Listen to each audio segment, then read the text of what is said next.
It was not a silent movie, so I guess the sound will come just now.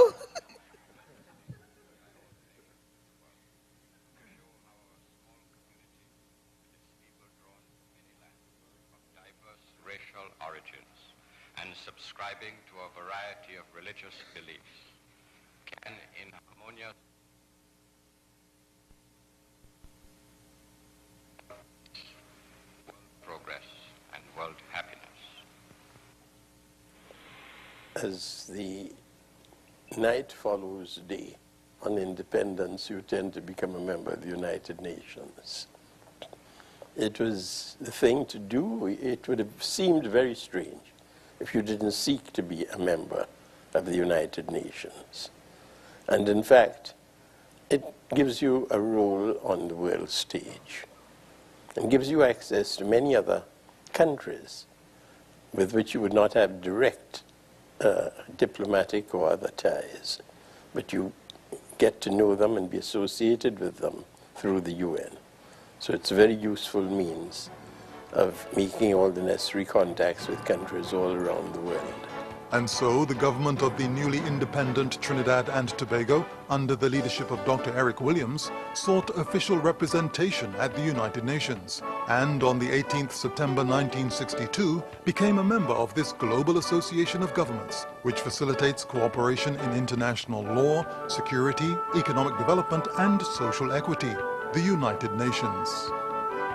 The United Nations Information Center and the Technical Assistance Board, the precursor of the United Nations Development Program, established offices in Trinidad and Tobago in 1961.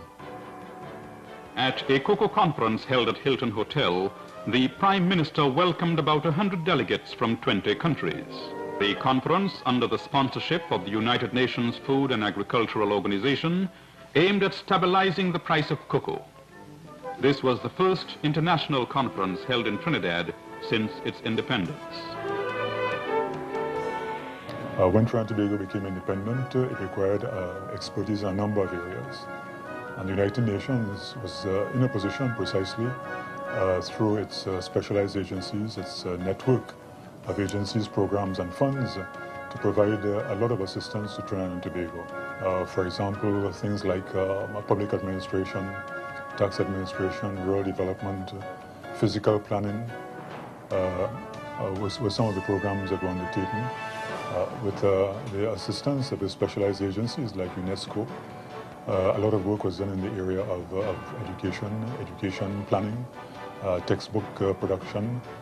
We look at the area of health. The World Health Organization gave assistance in the area of public health. The International Civil Aviation Organization gave assistance to establish in Trinidad and Tobago a school to be able to train air traffic controllers. These are just some of the examples. The list is quite long. I think perhaps a very important one that should be mentioned is the assistance that was given by the United Nations, even before, just a little bit before independence, in funding a program to train engineers at St. Augustine, at the UE, Faculty of Engineering in St. Augustine. So these are some of the areas in which the United Nations was able to be of great assistance in the early days of the independence of Trinidad and Tobago. From the early post-colonial era and into the new millennium, the government of Trinidad and Tobago has benefited from and contributed to the United Nations. Trinidad and Tobago was a member of the Security Council. It played a leadership role in the Special Committee on the implementation of decolonization, as well as the Special Committee against Apartheid. Trinidad and Tobago also reintroduced the debate on the establishment of an international criminal court, and the court, as you know, has now been established as an independent entity.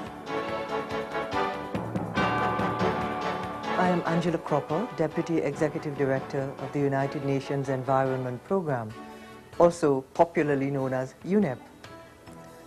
I come from Trinidad and Tobago, a very, very tiny country, and so I am privileged, I think, to be able to be part of this global enterprise and to be able to contribute to UNEP in the programmatic, management, leadership, political, and diplomatic aspects of its work.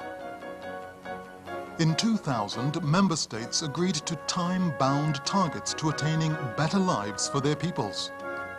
These are known as the Millennium Development Goals and are consistent with the Strategic Vision 2020 plan of the Trinidad and Tobago government.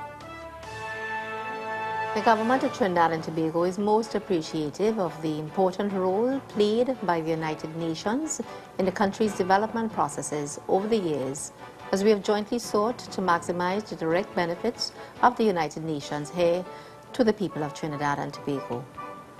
We particularly welcome the organization's current contribution towards the implementation of the priorities of the government as articulated in its National Strategic Development Plan, Vision 2020.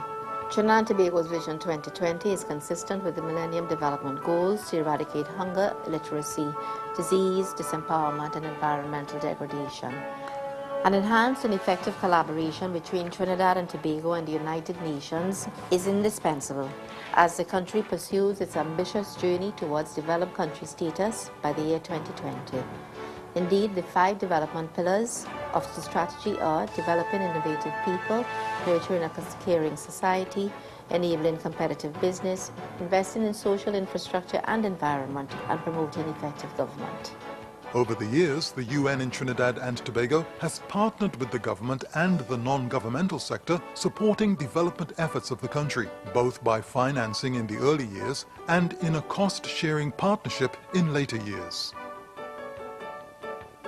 There are 9 resident and 3 non-resident UN agencies which provide accumulated knowledge and a full range of expertise of the entire UN system to Trinidad and Tobago.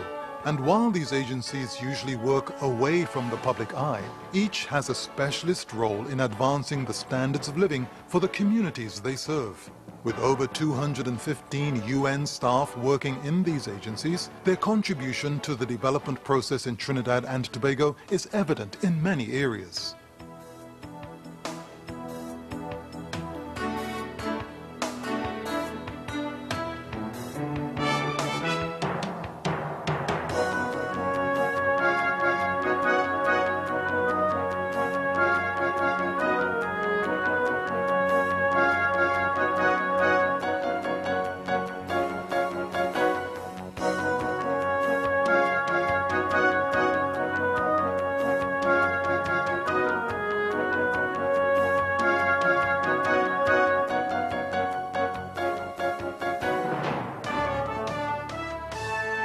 The work of these agencies is helping Trinidad and Tobago to realize the development promises made at independence in 1962. Almost half a century later, the United Nations has an even stronger presence in Trinidad and Tobago. PAHO WHO has been supporting public health efforts to promote wellness and has been instrumental in programs to eliminate malaria and polio.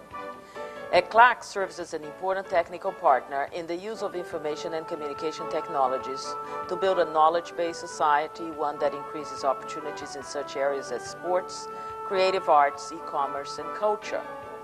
FAO supports farmers in addressing the country's food security challenges. By supporting national AIDS programs and partners in events which bring anti-AIDS messages to the widest possible audience, UNAIDS helps provide universal access to HIV prevention, treatment, care, and support services for all in need. UNDP is a partner to the government in capacity development and institutional strengthening by providing training support and helping to create tools needed for data collection and analysis. UNICEF provides technical support and advocacy for children's rights through legislation as well as counseling services and training. Several UN agencies are involved in specialized training for journalists and recognition of the media's achievement in monitoring and assessing Trinidad and Tobago's development. The United Nations in Trinidad and Tobago has the largest volunteer program in the world. Over 100 volunteers have brought expertise in medicine, engineering, architecture, and educational planning. The International Labour Organization focuses on such issues as occupational health and safety, HIV/AIDS in the workplace, as it promotes a decent work environment for all. With these achievements and a steady economic growth, the United Nations remains committed to working with the government and people of Trinidad and Tobago to address current and emerging challenges, to attain national development goals.